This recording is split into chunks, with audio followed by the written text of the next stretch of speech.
బాగున్నారండి.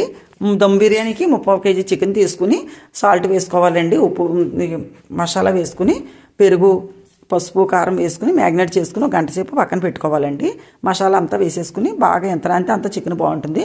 ఈలోపు ఇవి ఉన్నాయి కదండి, ఉల్లిపాయ ముక్కలు బ్రౌన్ కలర్ వచ్చేలాగా వేపుకుని జీడిపప్పు కూడా పక్కన పెట్టేసుకున్నానండి. బ్రౌన్ కలర్లో వేపేసుకుని చికెన్ బాగా మగ్గింది కదండి, ఇందాక మనం పక్కన పెట్టుకున్న చికెన్ అంతా కూడా చక్కగా శుభ్రంగా నూనెలో ఇలా బాగా మగ్గిపోవాలండి.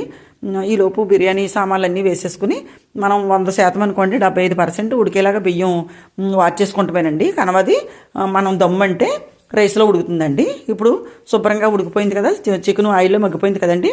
ఆ కళాయికి నేను ఆయిల్ రాసుకుని రైస్ వేసేసుకున్నానండి. రైస్ వేసుకుని లేయర్లాగా పైన చికెను, మళ్ళీ రైసు, మళ్ళీ చికెను అలా వేసేసుకుంటే లాస్ట్లో నిప్పుల పొయ్యి మీద పెట్టామండి. దమ్ బిర్యానీ అంటే దమ్ అదిరిపోయిందండి.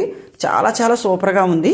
మనం ఇలాగే పైన మ్యాగ్నేట్ చేసుకుని వేసేసుకుని మనం డెకరేషన్ చేసుకోవడానికి ఉల్లిపాయ ముక్కలు, కొత్తిమీర, పుదీనా అన్నీ వేసేసుకున్నాం. జీడిపప్పు కూడా వేసండి. దమ్ బిర్యానీ రెడీ అయిపోయింది. చూడండి, నిప్పుల మీద పెట్టుకున్నాం. ఈ వీడియో మీకు నచ్చట్లయితే లైక్ చేయండి, షేర్ చేయండి, సబ్స్క్రైబ్ చేయండి.